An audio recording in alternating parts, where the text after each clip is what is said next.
In a grimy alley filled with oily pipes, tangled wires, and crumbling walls, a young man named Nick sat against the wall, head down, staring blankly at the ground. A scruffy rat sat on a rusty metal box, scratching its snout and trying to catch Nick's eye. The rat spoke, suggesting Nick should kill himself. Nick didn't look up. The rat jumped down and slowly approached, saying it knew what happened and spoke logically. As the rat got closer, Nick's eyes suddenly lit up as he looked at it.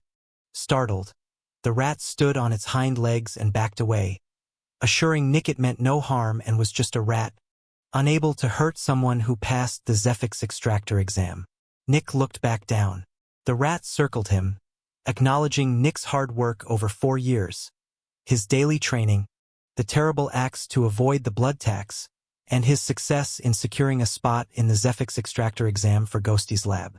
But the rat sighed, explaining Nick's Zephyx synchronizer was already linked to a Specter, making him useless to Ghosty's lab or other Zephyx makers who need specific Specters for their extractors.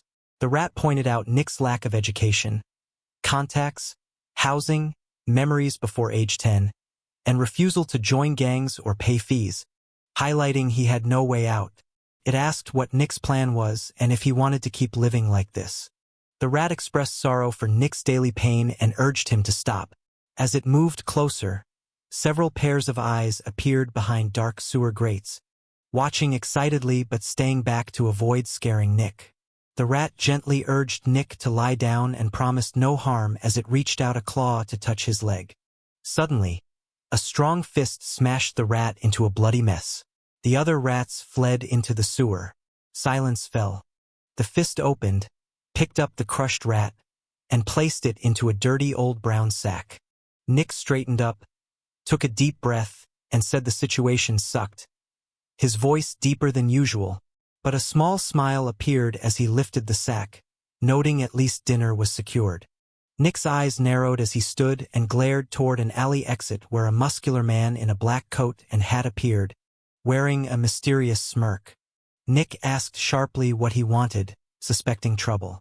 He said he wasn't interested in buying drugs, miracle cures, Specters, Zephyx, or anything else, and he wasn't selling the rat.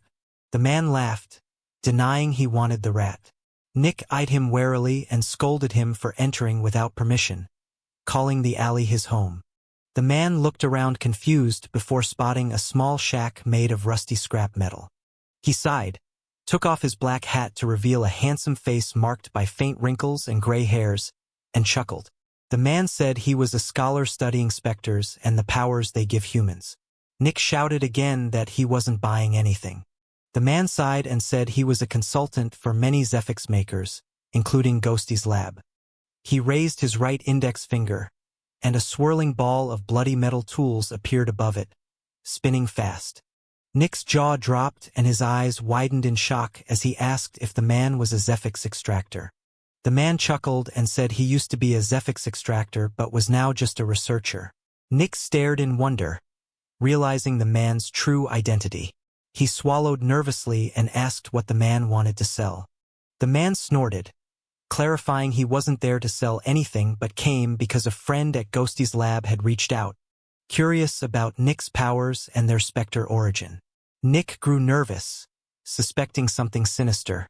Seeing this, the man nearly groaned and half-shouted that he wasn't there to harm Nick but to study his powers and maybe refer him to Zephyx manufacturers if useful. He insisted this would benefit Nick. Skeptical, Nick asked what the man wanted in return.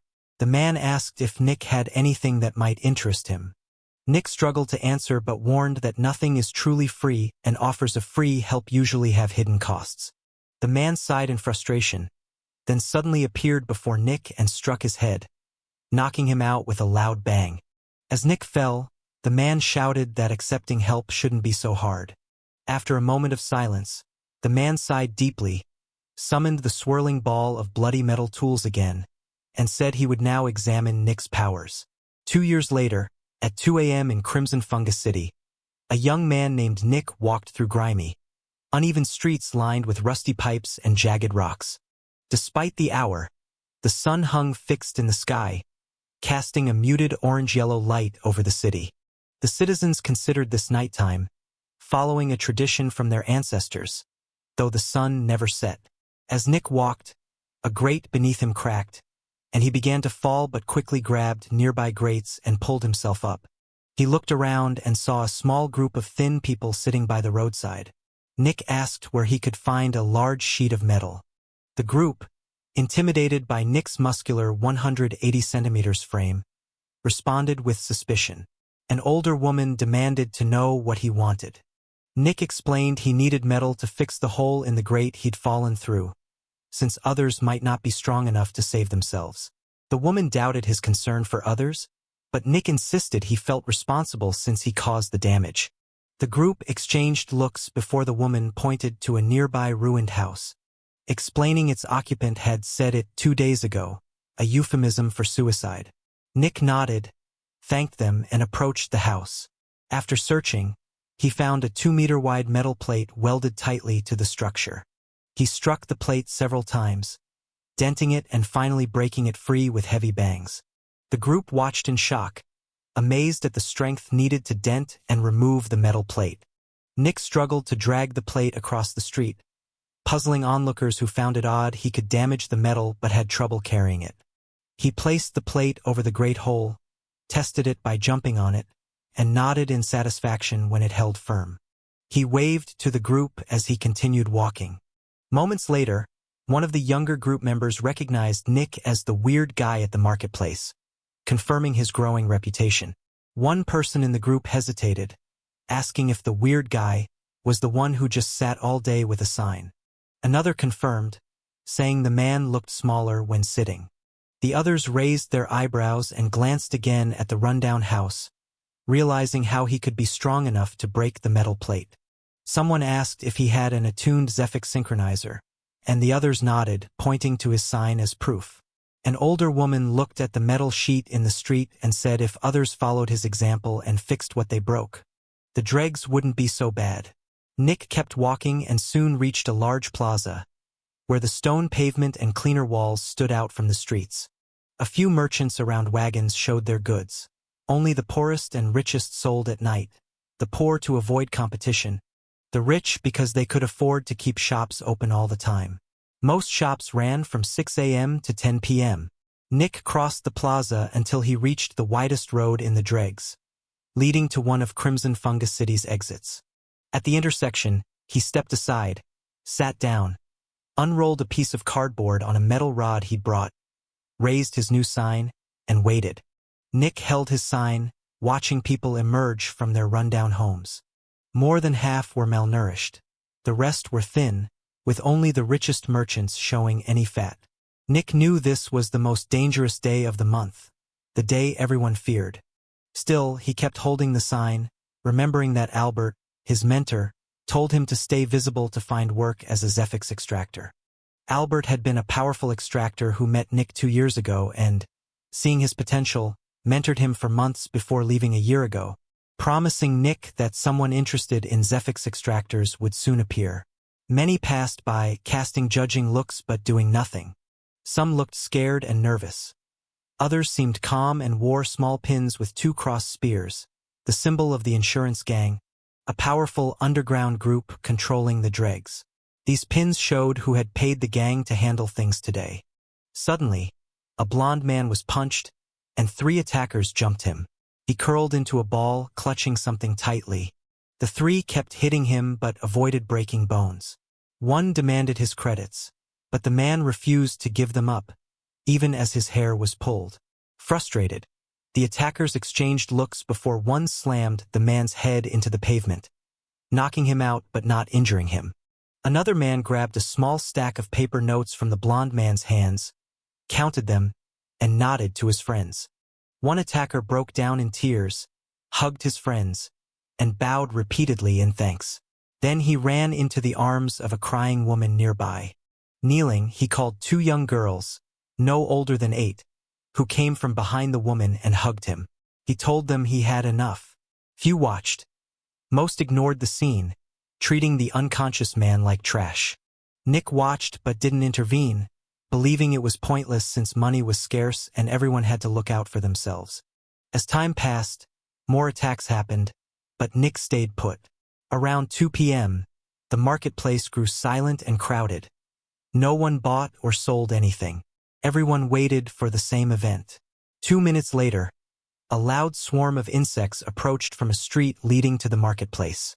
5 people appeared, surrounded by swarms of large mosquitoes. They wore red uniforms with crimson Fungus City symbol, marking them as city agents. Each carried large sacks and wore black gas masks to hide their identities. As the agents walked down the street, some mosquitoes split off and entered houses, searching for hiding people. After a while, mosquitoes emerged from one house and returned to the 5 agents, while others entered different houses. Suddenly, a whole swarm charged into a single house, followed by a terrifying scream that quickly faded. Seconds later, the swarm left the house. Some mosquitoes flew up and retreated, soon replaced by new ones. About 5 minutes later, the 5 agents reached the marketplace entrance and paused silently. Then 3 tall, muscular men in black military uniforms with gray sleeves, the insurance gang's uniform, stepped out of the crowd.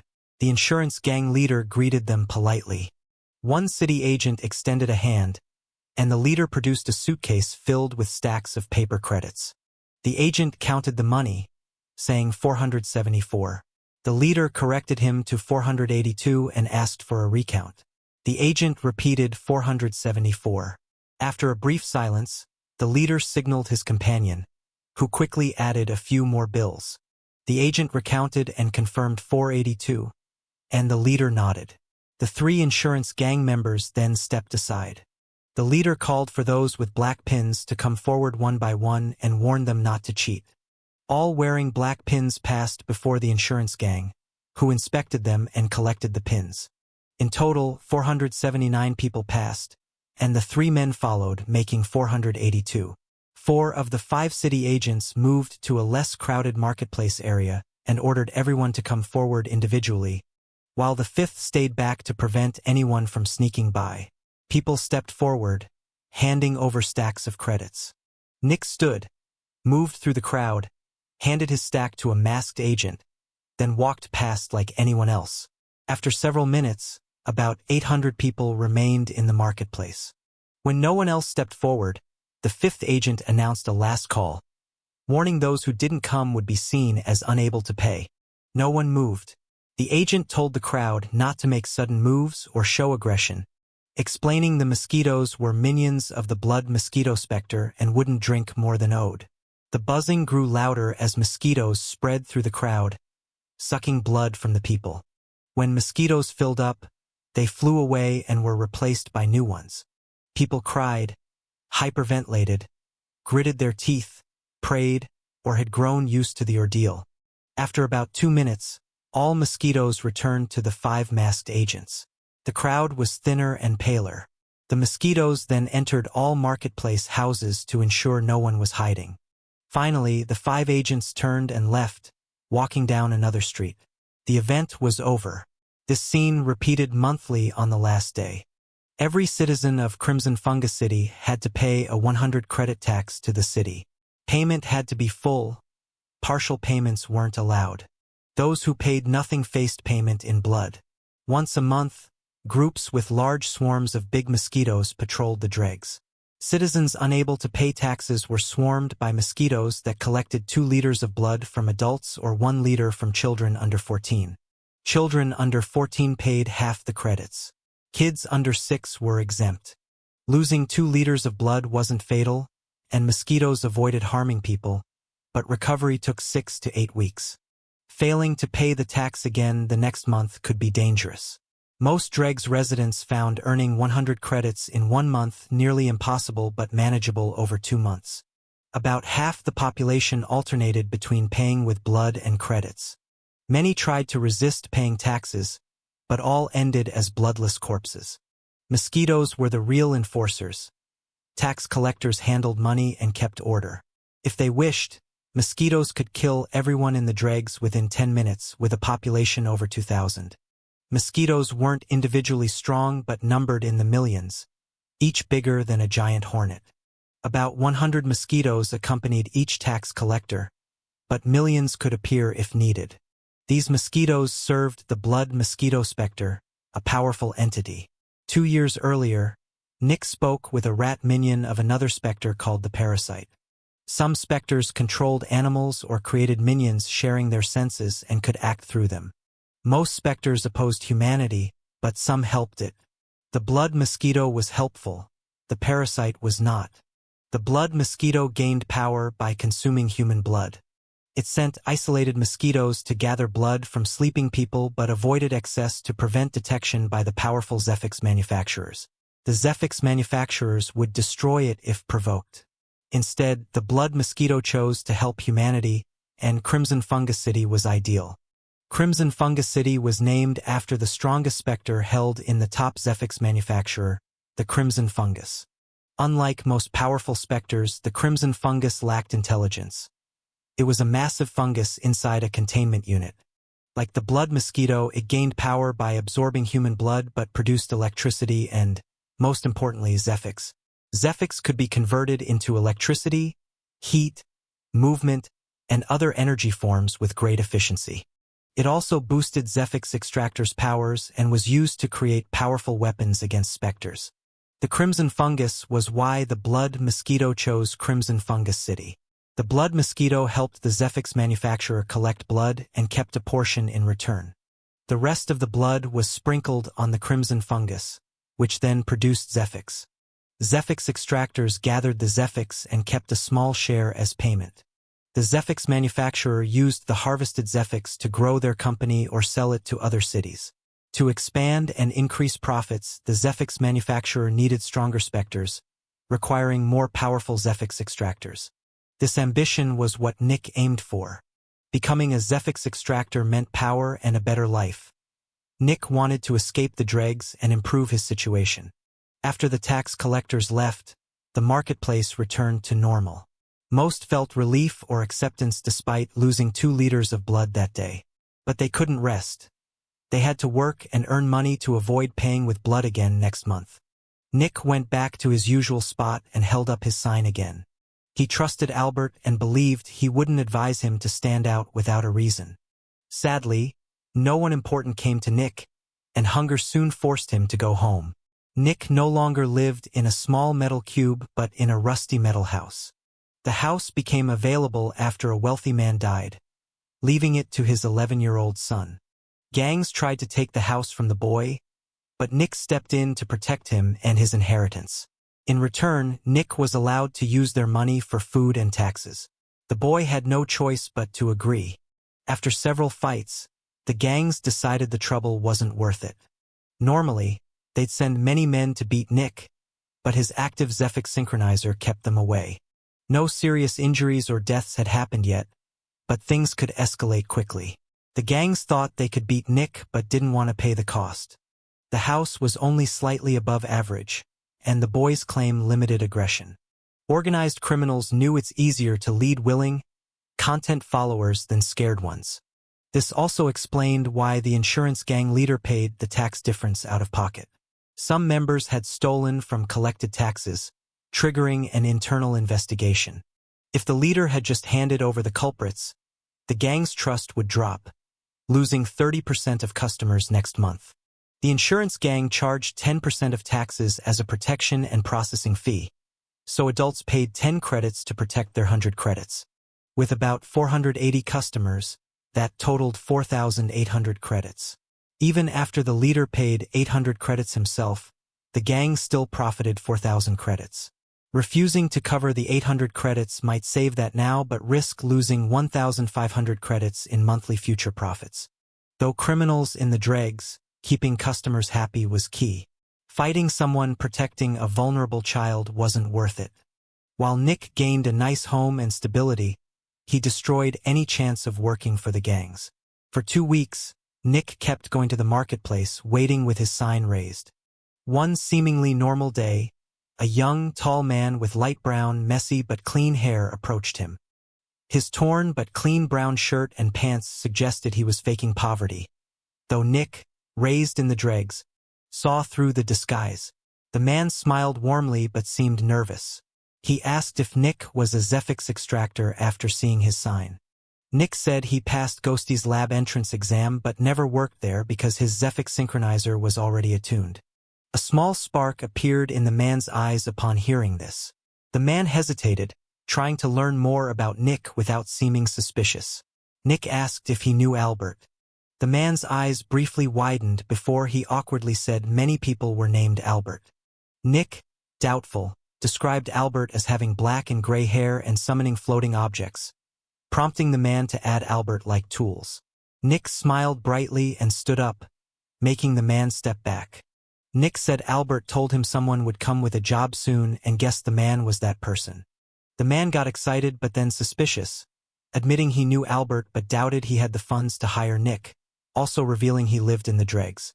Nearby people stopped and gave the man incredulous looks, which he noticed and felt he'd said something wrong. Nick told him mentioning funds and his poor disguise made no sense. No one would believe him, and if they did, they'd have already robbed him because he looked uncertain and scared. The man's smile grew uneasy. Nick interrupted, told him to come along, then grabbed his arm and pulled him away. The man looked shocked at the sudden touch. For a moment, his eyes turned pure white, then quickly returned to normal.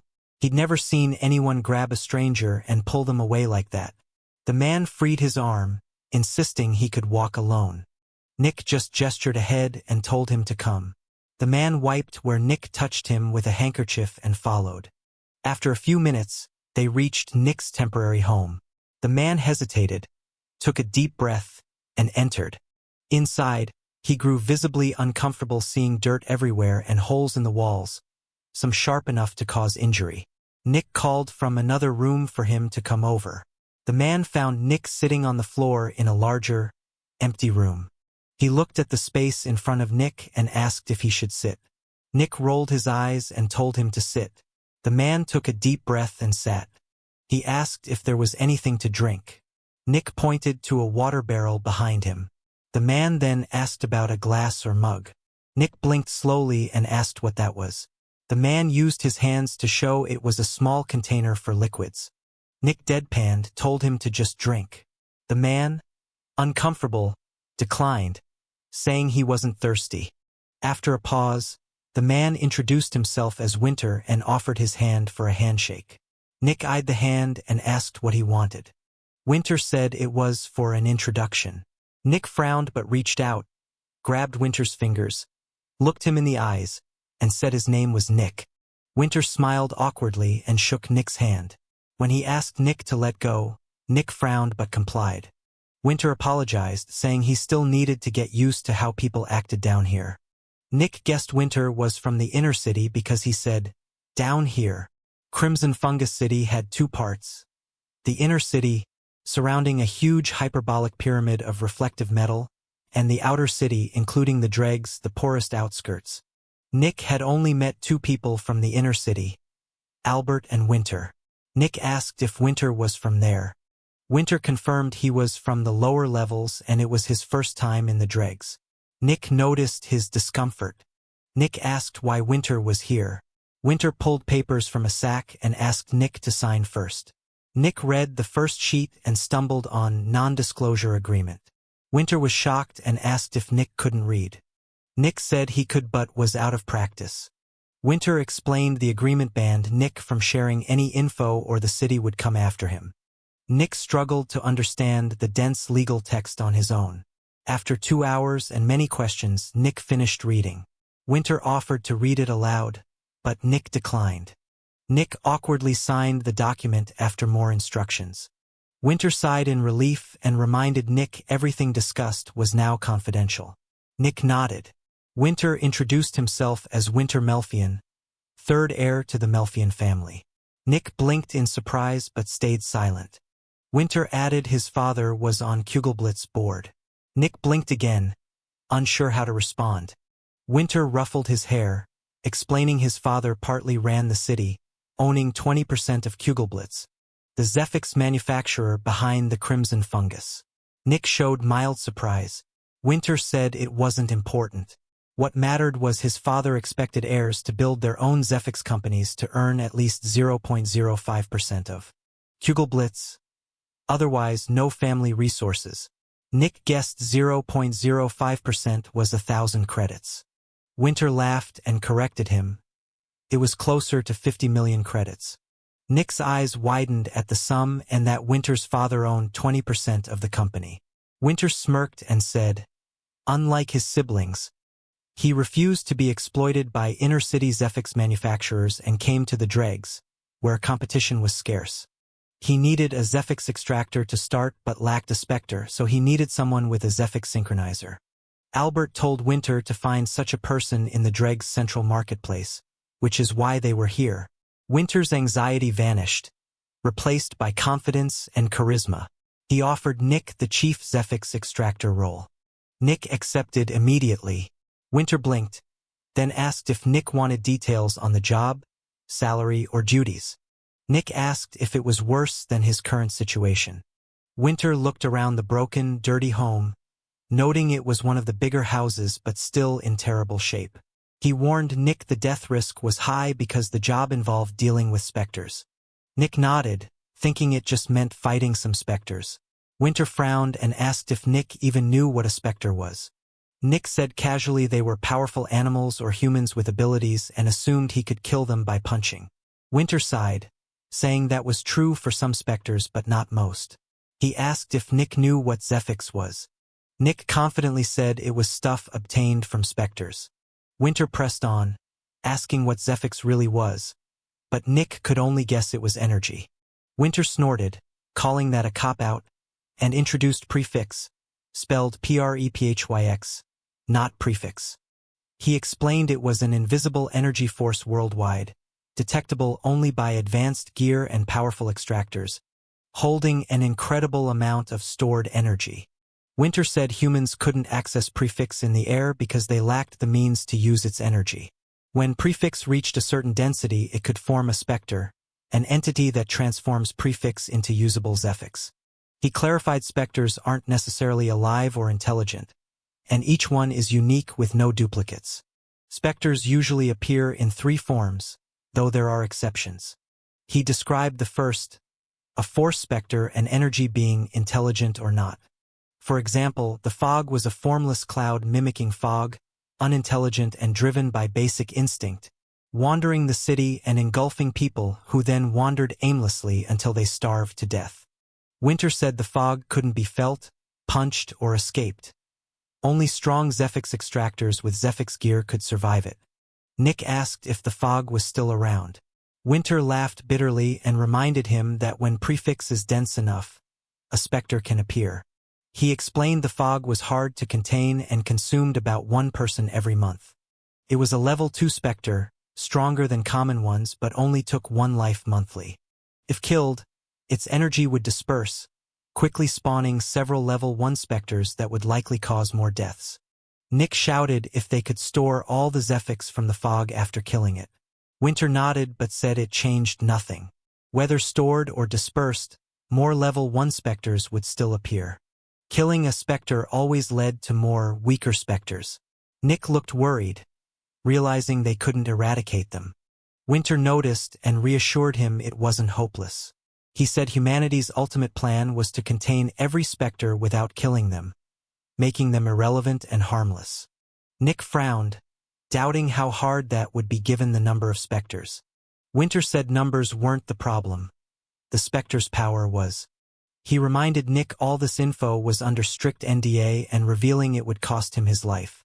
Winter explained Specters are ranked by power levels, starting at level 1, making them stronger than normal humans but defeatable by those with a Zephyx synchronizer. Both Specters and extractors can grow stronger. The strongest extractors are level 8 with only a few existing, while there are a 2-digit number of level 8 Specters worldwide. Nick's shock grew as he recalled Nurse Alice. Everyone in the Dregs knew Nurse Alice as a Specter. Winter sighed and said she was one of 5 level 9 Specters. These 5 were unstoppable even if all humanity united. Nurse Alice killed hundreds or thousands daily, wielding power no one could oppose. She acted as she pleased while others could only watch helplessly. For more Specters matched her power. Nick recalled the last time he saw Nurse Alice, just over 2 months ago at the marketplace where people paid their blood tax. A man had stolen all the credits from a frail young woman who had likely paid with her blood many times before. After losing her credits, she looked down with a dead expression and said the sentence, "I wish I were dead." The marketplace fell silent, everyone grasping the weight of the sentence. Moments later, a girl with a bright, kind smile appeared, dressed in a clean pink nurse's outfit. Despite the crowd, people made way for her. The nurse approached the kneeling woman, smiled kindly, introduced herself as Nurse Alice, and said she was there because the woman had called her.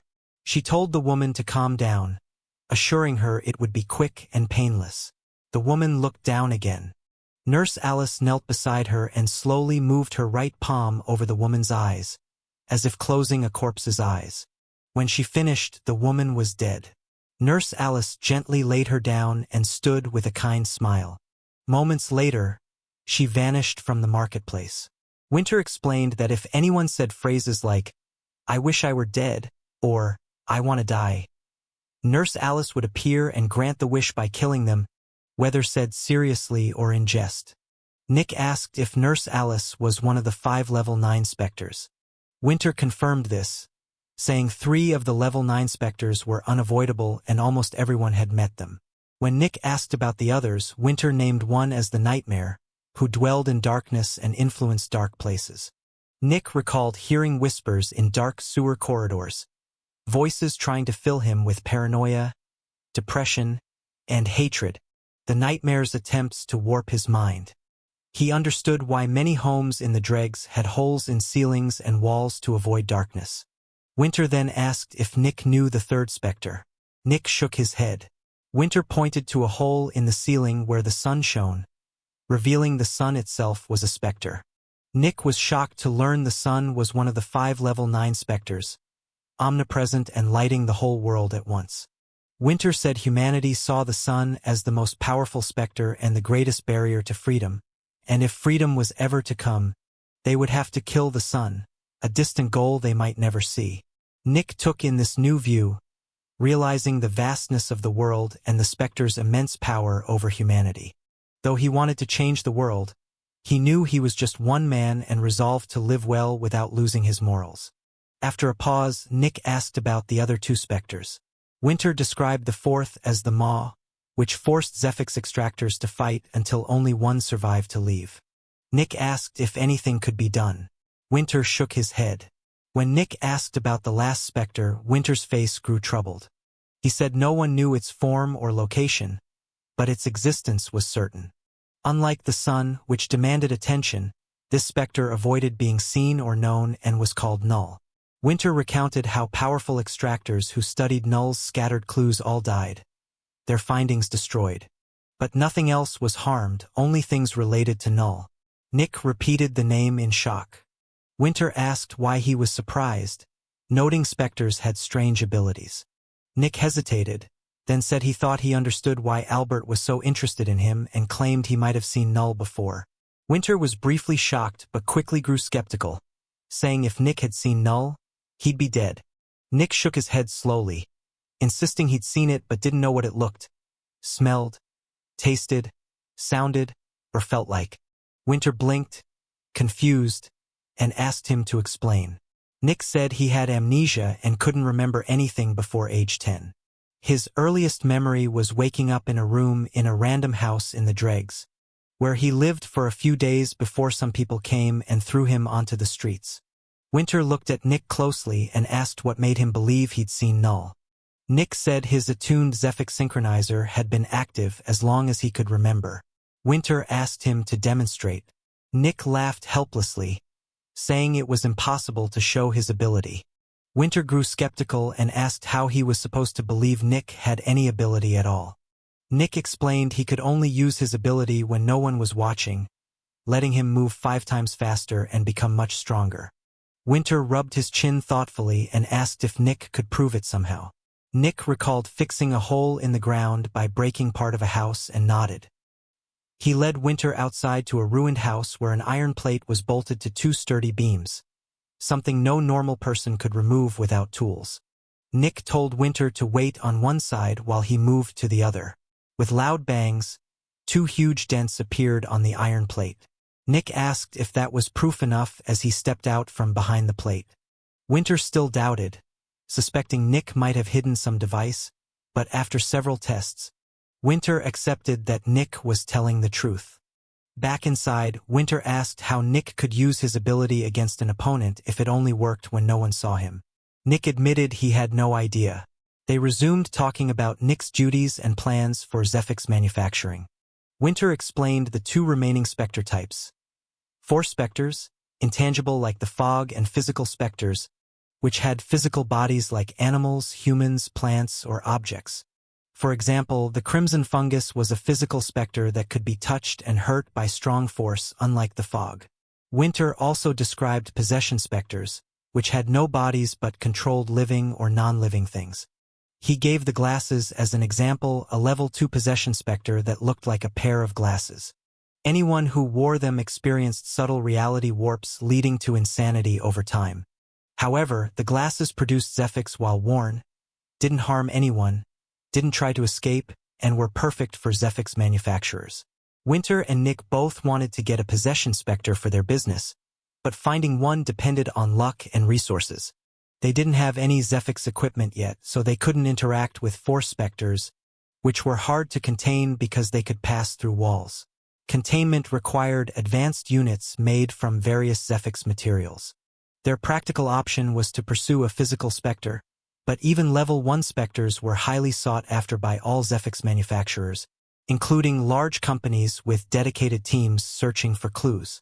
Nick would have to contain any Specter he found and could only try to capture level 1 Specters, since level 2 were too powerful for a new Zephyx Extractor like him. Nick remembered the rat who tried to convince him to kill himself said Nick had met 2 Specters, though Nick hadn't seen them. To Nick, it was as if the Specters were invisible or blended into the crowd. Surprisingly, Nick didn't doubt the rat's words, knowing who it was. Everyone knew about the rats, minions of a powerful Specter called the parasite, hidden somewhere in the wilderness and unseen by humans. The parasite controlled a huge swarm of rats sent into the city to interact with and sense its environment. When someone felt suicidal or depressed, one of these rats would approach and try to convince them to kill themselves. Though the parasite was powerful, its rats were weak, and attacking in swarms was ineffective. Instead, the parasite tried to persuade people to commit suicide without saying the sentence. Nurse Alice disliked the defilement of her clients' corpses, so the parasite avoided consuming anyone who had spoken the sentence. Despite its power and ability to locate Specters in the city, the parasite was impossible to work with. Otherwise, it would already be allied with a major Zephyx manufacturer. Eventually, Winter and Nick finalized their partnership. Winter would act as owner, CEO, clerk, recruiter, and administrator, handling everything unrelated to Specter interaction. Nick would be chief Zephyx Extractor, information gatherer, and security officer. In short, Winter was the brains, Nick the muscle. Winter showed Nick the company's location, a large warehouse on the western edge of the Dregs, just before the city proper. Unlike other buildings in the Dregs, the warehouse was plain and not made of rusty metal. Inside, it was completely empty except for a steel cuboid containment unit measuring 5 by 5 by 3 meters. Winter explained this was one of the cheapest containment units available but had cost him over 200,000 credits. It was made of extremely hard steel with walls over 30 centimeters thick. Nick had thought about trying to escape the unit, but the walls were so tough even he was helpless. Winter said this cheap unit could safely hold a level 1 physical or possession Specter, but not 4 Specters. Also, a level 2 physical Specter had enough power to slowly break the unit down. Hearing this, Nick realized how strong a level 2 Specter was, able to break through an incredibly solid metal room. With everything ready, the containment unit, an administrator, and a Zephyx Extractor, they only lacked one last piece: a Specter. As Nick returned to the streets, he awkwardly scratched his head, admitting he had no idea where to find one. The big Zephyx manufacturers hired several people to hunt Specters, while Nick worked mostly alone. Though Winter was around, finding and capturing Specters wasn't his job. Nick wondered if he should look for a Specter with minions, thinking of the blood mosquito and the parasite, but both were too strong. He questioned if weak specters even had minions or if that required much more power. Standing before the warehouse, he thought about the 3 types of specters and ruled out trying to catch any force specters, leaving only possession or physical specters. He doubted he'd easily find a possession specter, since Zephyx manufacturers preferred those, according to Winter. That meant he had to find a physical specter, but where? He remembered the outside was full of specters, but extremely dangerous. Level 2 specters could already damage the containment unit, and level 3 were even stronger. Going outside the city wasn't smart. Nick sighed, realizing he was stuck searching for a physical specter inside the city. He scratched his head, then turned toward the Dregs, deciding to start asking around. Winter watched through a window as Nick walked away, hoping he'd find a specter that wasn't too strong. As Nick entered the dirtier, rougher parts of the city, he felt more at home. The outer city had seemed too clean, almost unnatural. Eventually, he reached the marketplace where he had spent months with his seinen. Since it wasn't tax day, the marketplace was fairly normal, with people talking but keeping their distance, aware that anyone could be dangerous in the Dregs. Nick scratched his head again until someone met his gaze. He approached a thin man who seemed to regret locking eyes with him. Nick greeted him warmly, saying he was looking for a specter. The man seemed annoyed at first but grew nervous when he heard Specter. He asked which one Nick sought, but Nick admitted he wasn't sure. The man was confused, reminding Nick he'd just said he was searching for one. Nick awkwardly explained he was a new Zephyx Extractor looking for his first Specter. The man calmed down, then got angry, shouting that Nick should stop talking like he'd lost a Specter, as he thought Nick was in danger. Nick apologized and asked if the man had any tips. The man replied annoyed that he didn't, and even if he did, he'd report it to the investigators, who paid well. Nick sighed, realizing the investigators worked for Zephyx manufacturers to gather Specter clues, and locals could give them info at service points. Nick had nothing to offer. The man snorted, still annoyed by the scare. Nick left and approached a clerk at a stall, who gave a similar annoyed and unhelpful response, advising Nick to go to the investigators if he had clues. After asking several more people, Nick realized no one would help without payment, preferring to inform the investigators for money. Though Nick could ask Winter for funds, he doubted many would trust him or that clues would lead to specters. After over 2 hours of fruitless asking, Nick decided to patrol the area. The people were no help. He walked through narrow, remote alleys where the ground was unstable. The Dregs were overcrowded, limited by money and food. Though the area could hold over 10,000 people, barely 2,000 lived there, leaving many places abandoned. Usually, there was no reason to go there. Everything valuable was looted and specters hunted humans, so they stayed near people. With no other options, Nick thought a specter might nest in the abandoned parts and only come out when hungry. Suddenly, Nick heard a voice and frowned. He asked what it wanted, looking toward a broken rusty metal plate. A small rat's head peeked from a hole in the plate. The rat grinned and said it heard Nick was looking for a weak specter. Nick confirmed he was. Nick immediately recognized the rat as the parasite, the specter that once tried to convince him to kill himself. The parasite chuckled and offered to share info on some specters if Nick was interested. Nick raised an eyebrow, hesitated, then agreed. The parasite demanded 5 bodies not killed by Nurse Alice in exchange for the information. Nick scratched his chin as the rat watched him closely. He declined, saying he wasn't interested. The parasite protested, saying it was only 5 bodies and Nick didn't have to kill them himself. Nick firmly said killing was forbidden. The parasite asked who would care. Nick said he cared about morality and couldn't do shady things now that he was a true Zephyx Extractor. The rat blinked slowly, skeptical, pointing out extractors kill many people and can kill anyone by paying a fine. Nick admitted he understood but disliked it, saying it felt wrong. The rat called Nick a hypocrite, reminding him he killed a man from the insurance gang and dumped the body in the sewers. Nick explained it was self-defense because the man was trying to get info on him. The rat argued the man was just looking at Nick's house and Nick attacked before any threat. Nick repeated it was self-defense and he responded to aggression with force. Annoyed, the rat challenged Nick to make 5 enemies and turn them into 5 corpses, but Nick refused. When asked why, Nick said he didn't want to kill innocents and insisted he had morals. The rat scoffed at morals and suggested Nick buy 5 corpses instead, noting his employer seemed rich. Nick said keeping corpses was forbidden and the city hunted him. Anyone caught supplying corpses would be killed. The rat sighed and repeated the offer. If Nick ever wanted info, it could provide any human corpses not killed by Nurse Alice. The rat snorted that Nick would struggle to find a specter without its help, then disappeared into its hole. Nick frowned and scratched his head, feeling conflicted. Despite the parasite's offer, Nick couldn't help a specter that preyed on the weak. Having lived in the Dregs all his life, Nick was practical and seriously considered the offer but rejected it on principle. He saw the parasite as a predator, like the wealthy Zephyx manufacturers who exploited the poor through taxes. Though he knew his ideals were naive, Nick wished for a world where people shared wealth instead of preying on the weak.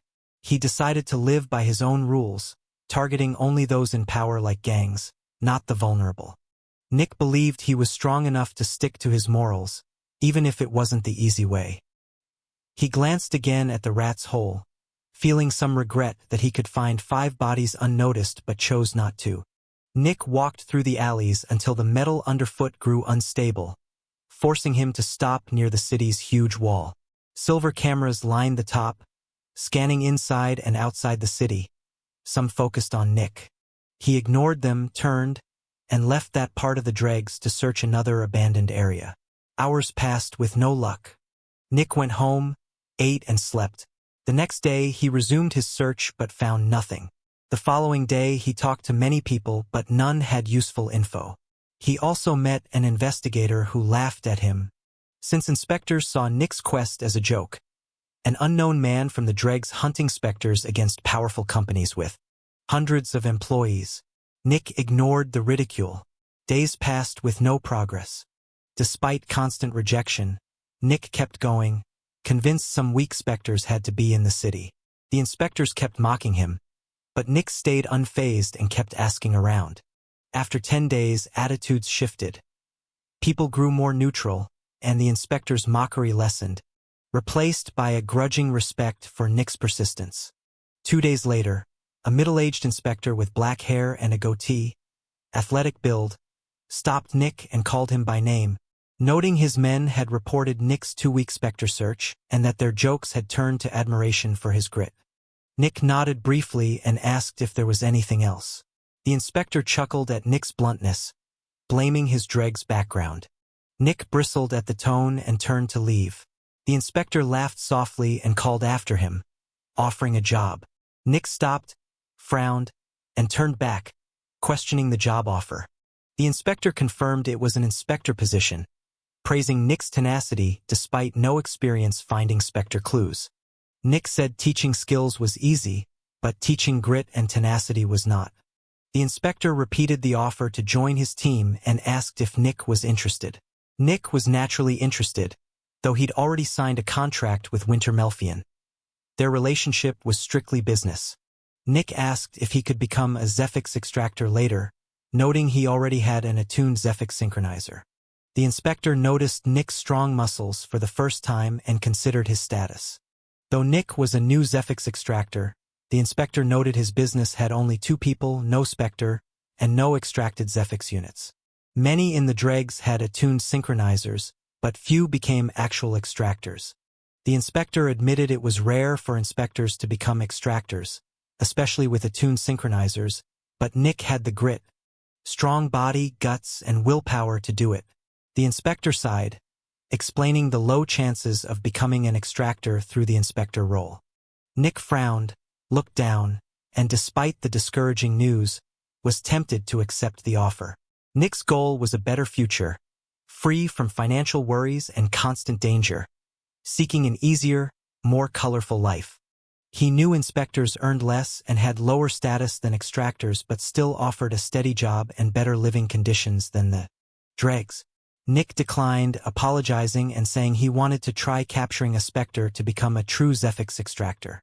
He reasoned that if he failed, he could still take the inspector job later since the offer wasn't one time. The inspector confirmed this and told Nick to notify any local inspector if he changed his mind. Nick thanked him for the offer and understanding, then turned to leave. The inspector watched Nick struggle inside, then sighed as Nick approached someone he'd already asked twice in 10 days. The inspector called Nick over, who stopped, looked back, then walked to him. The inspector asked how important this was to Nick, who said it was very important. It was his life. The inspector asked if Nick could handle dark places, explaining the nightmare Specter's psychological effects there. Nick admitted it was hard to resist and wasn't sure he could survive an hour without serious trauma. The inspector worried but then said he knew where to find a weak Specter.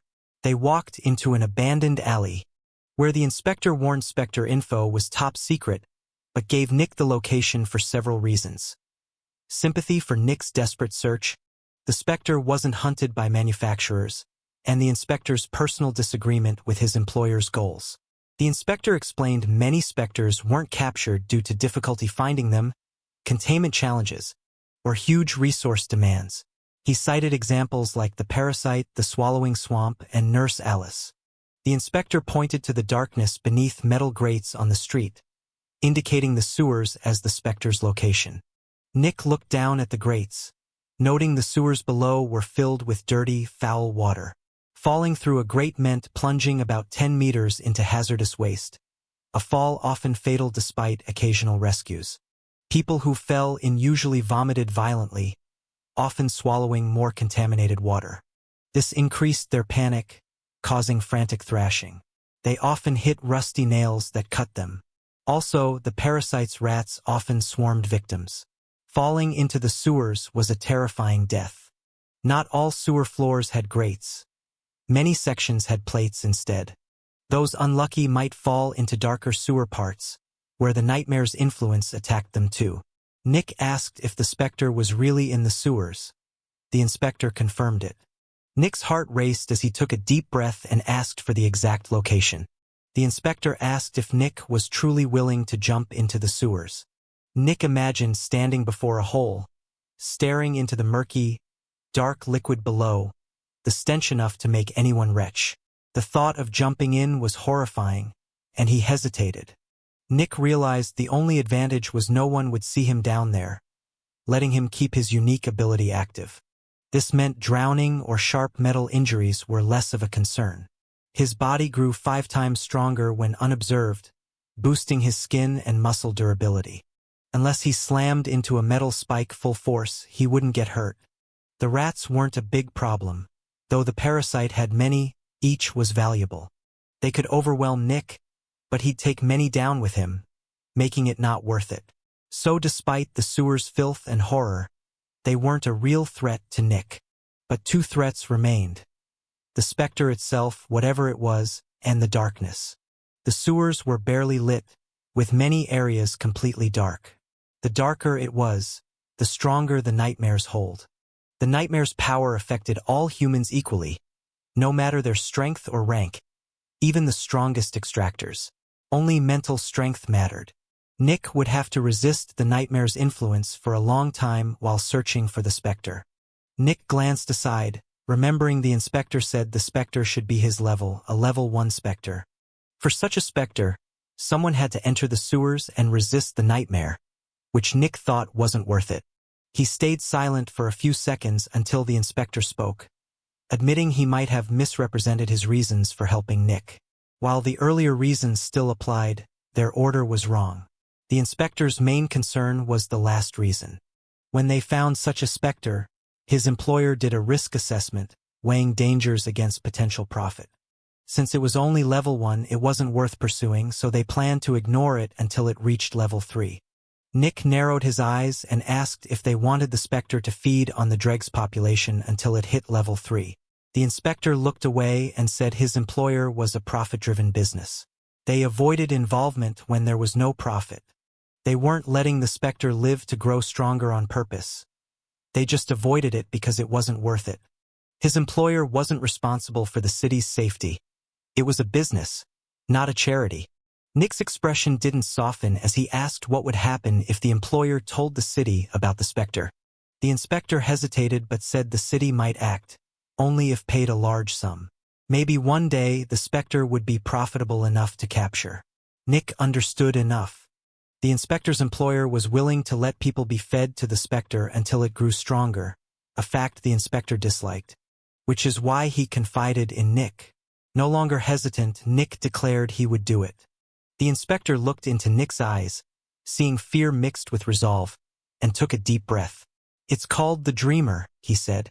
Nick and Winter stood before a ruined street. The inspector had shared all he knew about the Dreamer, and Nick had told Winter. This part of the Dregs was abandoned, with the broken road forming a ramp to the sewers. Nick chose this spot to return from. Winter held his nose with a white handkerchief, staring at the grimy water with disgust and worry. Both men silently watched the filthy water flow over broken metal plates and grates for several seconds. Nick asked if Winter was sure he wanted to come along. Winter didn't answer right away. Nick added that as Chief Zephyx Extractor, this was his job, not Winter's. Winter kept staring at the water, took deep breaths, then started to retch and cough, but didn't look away. His legs trembled before he sighed and apologized. Nick nodded, saying it was fine and not Winter's job. Winter showed genuine regret, admitting he wanted to go but lacked the courage. Nick, a bit annoyed, said Winter could stay and help if something attacked him. Winter agreed. After Nick signed the NDA, Winter revealed his ability. As heir to the Melfian family, Winter had a Zephyx synchronizer attuned to a Specter. The Specter's ability wasn't very useful for a Zephyx Extractor, mostly good for fleeing, but it weakened and debilitated Specters. Winter's parents gave him this ability mainly to protect him. They didn't want Winter to become a Zephyx Extractor, so they made sure his synchronizer had a mostly useless ability for extractors. Winter assured Nick that if anything attacked him, he'd support him immediately. Nick nodded. Since Winter wasn't going with Nick, he handed over 3 long glass tubes. Nick frowned and asked what they were. Winter explained they were arc lights, each harvested from a level 3 Specter, and unlike normal artificial lights, these actually helped against the nightmare. He warned Nick to be careful since each cost about 10,000 credits and lasted only a minute. He advised Nick to break one if overwhelmed by the nightmare's influence, creating a temporary light area around him. Nick, valuing the arc lights, strapped the tubes to his thigh and thanked Winter, who nodded and wished him luck. Nick took a deep breath while Winter turned away, as Nick's powers required Winter not to see him. Nick took several deep breaths, put on diving goggles Winter gave him, and jumped into the murky liquid with a splash. The splash was slow and muted due to the liquid's thickness. Thanks to his ability, Nick propelled himself over 5 meters without running. On contact, small cloth pieces brushed his skin and hit 2 small solid objects, which he pushed away. The sticky liquid tried to trap him. Some entered his ears and nose, forcing him to fight the urge to vomit. Despite the disgust, Nick stayed still, pulling his knees to his chest to reduce surface area, though his body shook violently. He fought the urge to scream or surface and stayed still for several seconds as more cloth stuck to him. Slowly, he stretched out, shuddering as he touched the liquid, then swam upward. His head broke the surface with a splash, but he kept his eyes closed at first. Gradually, he opened his eyes to see brown and green liquids sparkling in sunlight, with bandages and small bones stuck to his goggles. The pool held a mix of filth: urine, feces, bandages, bones, teeth, blood, rotten meat, insects, poisons, splinters, rusty metal, and vomit. Nick wiped his goggles, mouth, and nose as best he could and took a deep breath. The smell was less offensive now. Winter called out to ask if Nick was okay. Nick said he was fine. Winter wished him luck as Nick began his search. Nick swam silently through the sewers, occasionally hearing footsteps above. The only other sounds were liquid sloshing around him. Suddenly, his shin hit something solid, but his power prevented injury. He stopped and probed beneath with his feet, finding a large, stable surface to stand on, raising his torso above the liquid. Curious, Nick waded across the foothold, but soon lost balance and fell forward. He shot up and scrambled back onto the surface. Suddenly, something entered his mouth, causing uncontrollable retching for over 2 minutes. He reminded himself not to breathe in while moving. Estimating the foothold about 10 meters long, roughly the size of a house, Nick walked its edge, mapping the structure. He concluded it was a house but noted its unusual shape and stone or brick build, unlike the metal houses above. He observed most houses had slanted roofs for rain, but this one had a perfectly flat roof. Houses above were metal. Stone houses would be too costly for the Dregs. Even outer city homes were mostly metal. Nick recalled the parasite calling the sewers ruins. He deduced the stone house was part of them, wondering why buildings were underground. No one lived there, yet valuable, functional houses remained. He questioned why a metal city was built above this one. After thinking, Nick concluded humans had lived here before. He looked around, wanting to gauge the house's size. At the edge, he took a deep breath and dove down, grabbing the rough stone and pulling himself lower. No one watched, so he descended easily. After about 10 meters, he reached the bottom and frowned in surprise upon feeling the ground. It was metal. The Dregs were rusty metal buildings on rusty metal grates and plates. Below the stone house was more metal. Nick wondered if there was more beneath. He pulled back and kicked the floor with all his strength. Boom! The ground vibrated as sharp pain hit his leg. He realized he had struck something far too hard. He realized the surface beneath was as solid as the steel of Winter's containment unit. A stone house resting on a steel floor seemed far superior to the rusty metal of the Dregs. Nick pondered this but concluded there wasn't enough information to proceed. He quickly surfaced to catch fresh air before diving back underground. Over several minutes, Nick mapped the building, finding its door and windows, confirming it was a house. By now, he was used to the repulsive liquid and suppressed his disgust as long as it didn't enter his mouth. Looking down at the house, Nick felt an urge to investigate further, wondering if treasure or secrets were inside. Suddenly, he sensed crackling beneath his feet. Not from the house breaking, but signaling instability. This led to a crucial realization. It was unlikely anything valuable remained, as the original builders would have cleared it. Nick narrowed his eyes, recalling this same urge had surfaced earlier at the door. The nightmare's influence had begun. The murky liquid blocked all light beyond 2 meters, plunging Nick into darkness where the nightmare's subtle manipulations could implant dangerous ideas. Had he followed those urges, he might have become lost or panicked, risking the unstable house's collapse. Feeling the nightmare's impact, Nick took a deep breath and vowed to be careful. He chose to stop investigating the ruins below, judging it too risky without steady light, and instead aimed to find the dreamer. Nick focused on locating the dreamer, remembering the investigator described it as a flying creature. Since first-level physical and possession specters couldn't fly without wings, Nick guessed the dreamer had wings. As he swam forward, he looked up, thinking the dreamer lived not in the murky liquid but in the structures above. The outer city's floor was made of metal plates and grates, held up by long, wide, rusty metal pillars. Nick spotted a large stone building fused to the metal plates and several other big structures jutting out. These large ruins often ended in wide plate-covered areas, different from the nearby grates.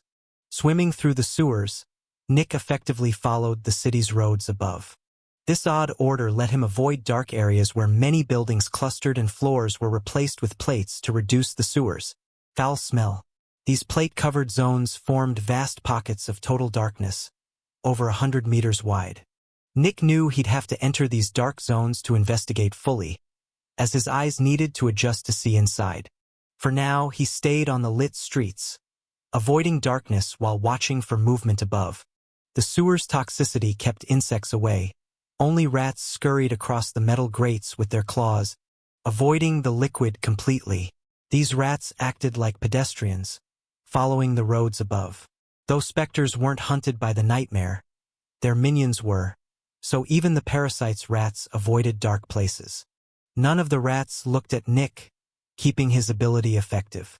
At first curious, they looked away after he glared.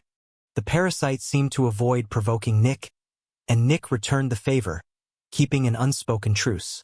For hours, Nick searched for the dreamer. The sewers stretched for kilometers, but not all floors were grates. The dregs didn't surround the city completely. No city would force visitors through its worst parts. The dregs covered about 2 kilometers wide and 3 kilometers long, and Nick was sure the dreamer stayed there. Other districts had more Zephyx Extractors that hunted any level 1 Specter, so the dreamer couldn't surface there. Also, nicer districts had isolated sewers, blocking the dreamer's emergence. So, the dreamer's domain was the dregs. Nick noticed that though the sun stayed still, his internal clock said it was late evening. The investigator said the dreamer got its name from its hunting style. Once each night, it left its nest to visit a sleeping person, trapping them in terrifying nightmares without letting them wake.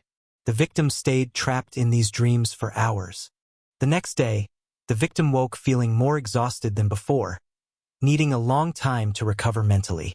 Since it was late evening, people were likely going to bed, and the dreamer was expected to leave its nest soon to feed. Nick planned to find it, but he also had to reach it and sneak up on it.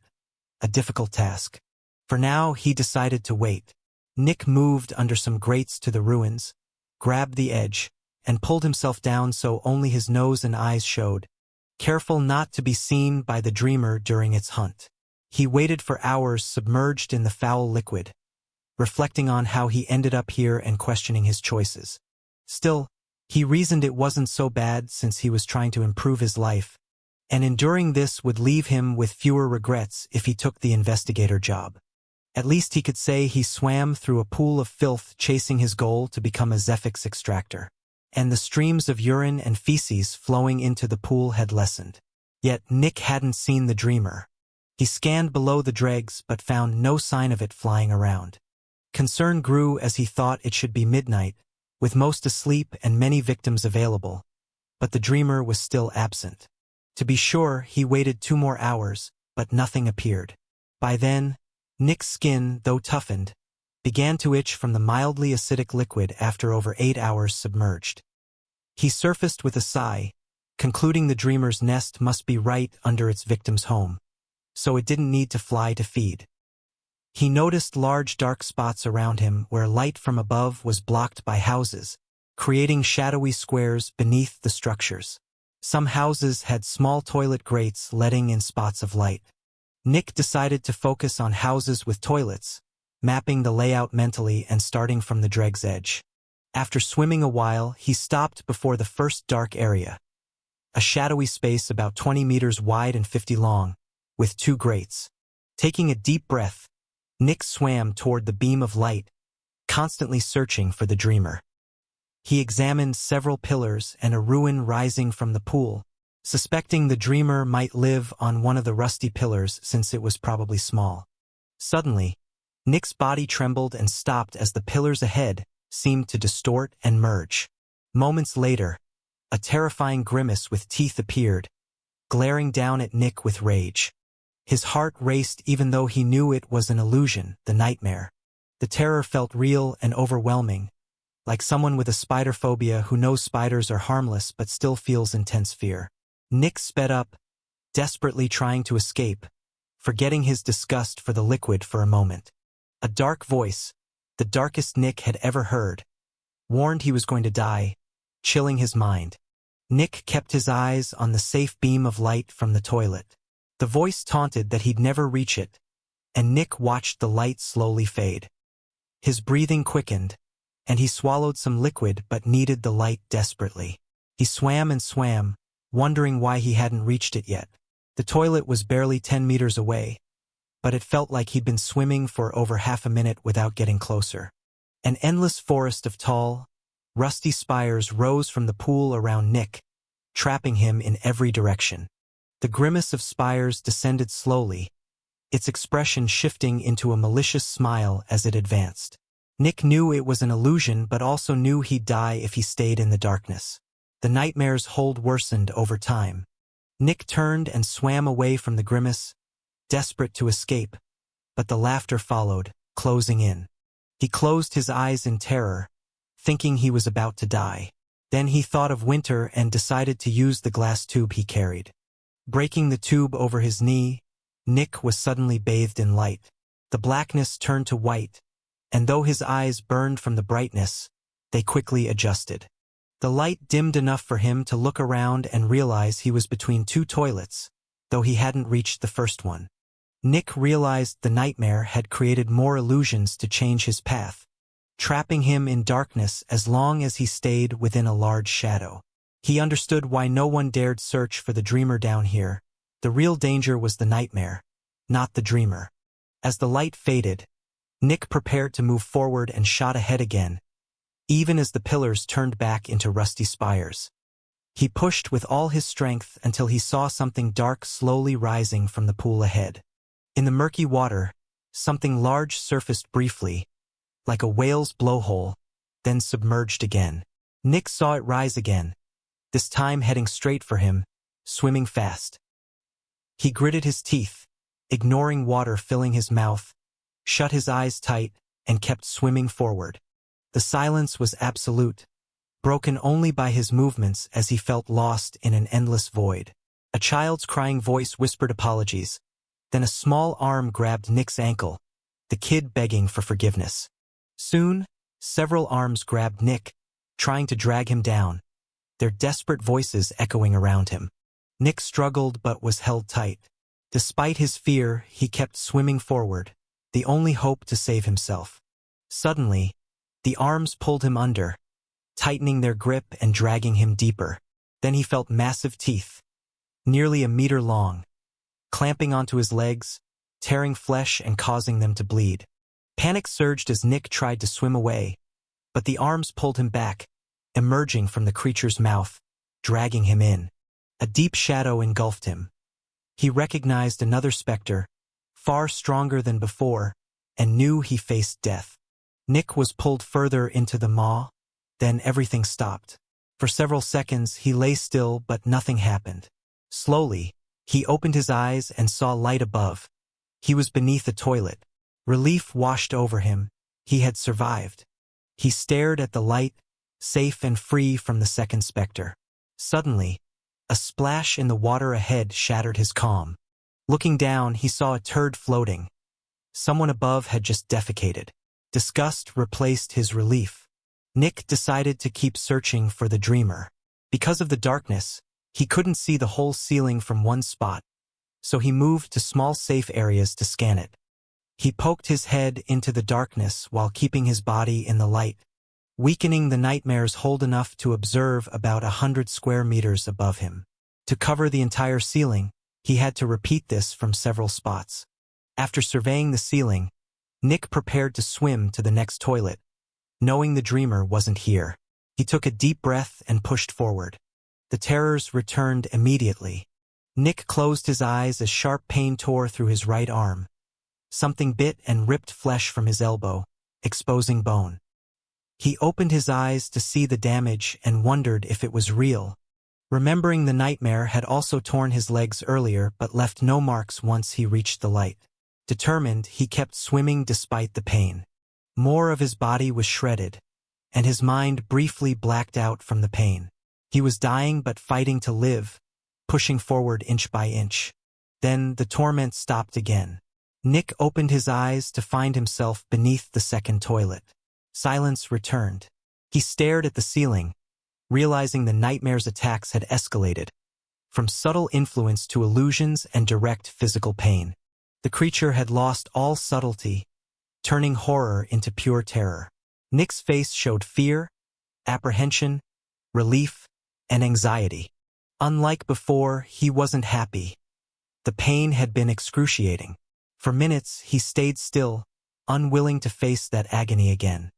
His body had been torn apart piece by piece, pain that should have killed him, but he was still alive.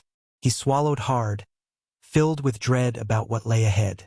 He wondered how many times he'd have to endure this, what horrors awaited next.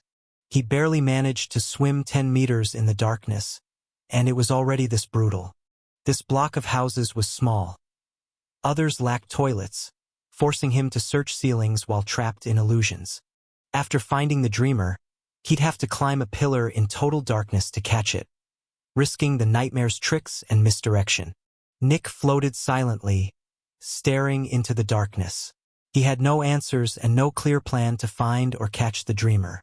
For over 10 minutes, he did nothing. He knew he couldn't stay in the faint light beneath this toilet forever. He had to move on. Yet the terror and pain he'd just endured paralyzed him.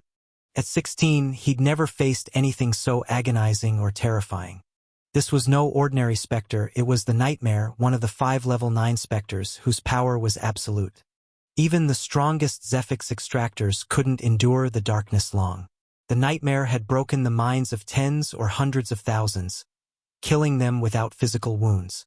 The Nightmare had killed people far more experienced and tough than Nick. He admitted to himself he couldn't do it again. He confessed he just couldn't enter another block of houses, feeling his chest shiver with pain and regret. He admitted he wasn't strong enough to face this again. He wanted to change his life, not end it, but feared that facing this again might break him. Though he wanted to try his best, he accepted that failure was possible and okay. He reminded himself that becoming an inspector was enough. He didn't need to be the strongest, just live well. Still, he wondered what living well meant if every night he woke in cold sweat, haunted by memories. Nick looked at the dark block ahead, tears in his eyes. He quietly apologized, admitting he wasn't strong enough. Silence filled the space, broken only by Rat's claws and Nick's soft sobs. The burden was too much. Just starting as a Zephyx Extractor, Nick had already faced one of the 5 strongest Specters many times. It was beyond his skill. He gave up and stared into the darkness for several minutes. Then he scanned the ceiling, hoping the dreamer was there. It wasn't. He took a deep breath, scared and reluctant to enter the darkness again, but knew he had no choice. After gathering courage, Nick plunged back into the darkness. First, nothing happened. He stayed alert and swam forward silently. Eventually, he saw the light of the Dregs street ahead. He was almost there. Nick pushed forward into the street, now bathed in light. Nothing followed him. He looked back suspiciously at the houses, doubting the Nightmare had given up, but he was safe in the light. Suddenly, a sharp blow hit Nick's head with a loud bang. Splashing sounds followed as rats swarmed him. One rat spoke, asking if he wouldn't give them bodies, then dared him to give his own. The rats charged.